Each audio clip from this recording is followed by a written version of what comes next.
like to introduce Sarahanne Davidson, who will give her reflections from a student perspective. Sarahanne is from Lake Wylie, South Carolina, and is one of our scholarship recipients. She is highly active on campus as a student orientation leader coordinator for UAB Going Green, volunteers for the UAB No More campaign, and is a coordinator for the USGA Mental Health Awareness Program. As president of the UAB chapter Active Minds, she was instrumental in bringing Send Silence Packing, which caught the attention of Brian Williams at NBC Nightly News. Today I feel just really fortunate to be included among such great people of passion and determination and accomplishment. I'm a senior in the undergraduate program, so I feel like I'm really just beginning here. There's so much for me to learn. But we all have a different story, and I think that's wonderful. Just like all those backpacks, everyone has a message, a purpose, something that drives us, sparks our inspiration. During my time at UAB, there have been moments of clarity when I felt so confident about what I was doing, but also equally as important, moments of uncertainty when I questioned what path I was meant to pursue.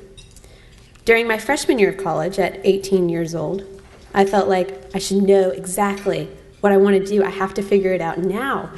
But college is such a transformative time, and I had never felt more lost. Sitting in class, I just wasn't feeling that spark in my head, that spark that spoke to my heart. However, as you know already, I did join a mental health advocacy group on campus that put together programs to decrease stigma surrounding mental illness, specifically those issues that affect college students, like all of us. I'm sure everyone's life, though, has been affected by mental illness in some way. We all have mental health. We should all take care of it. It's always been a part of my family and my life.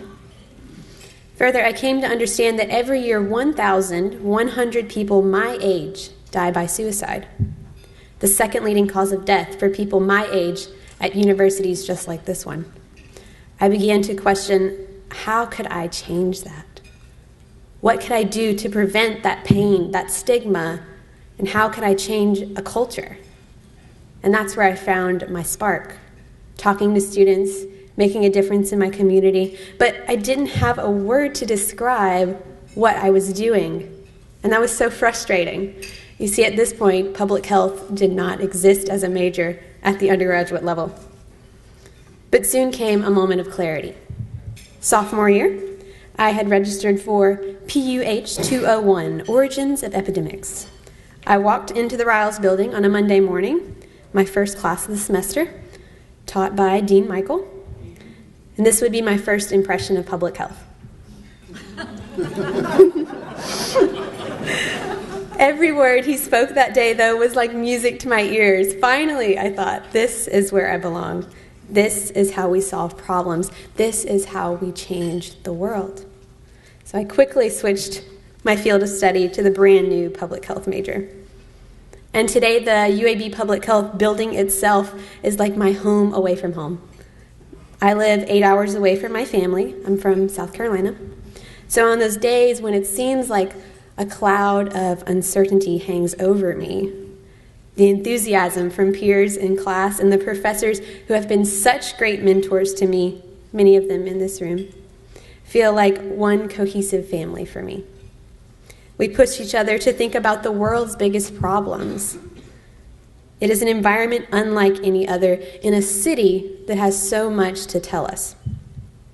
I have learned so much in such a short time, and now my interests are pretty varied, so I sense that moment of uncertainty will be coming soon again. And how will the next few years of my life go? I'm not sure. I don't know. But that's okay, because I do know public health is not my spark anymore. It is my perfect storm, where focused creativity and human compassion collide like lightning for me. Finally, receiving a scholarship from the School of Public Health is like validation for all of us here. Someone believes in you. Someone believes in me. So thank you to all the donors who have given so generously, because it's inspiring. You have given us our moment of clarity and the support we need to accomplish our dreams. And finally, I want to say that right now, I am young, like many of us here, but I am restless. and mine is just one story. I want to be somebody, but we can't do this alone, and we are ready for the challenge. And this, all of us, is public health. Thank you.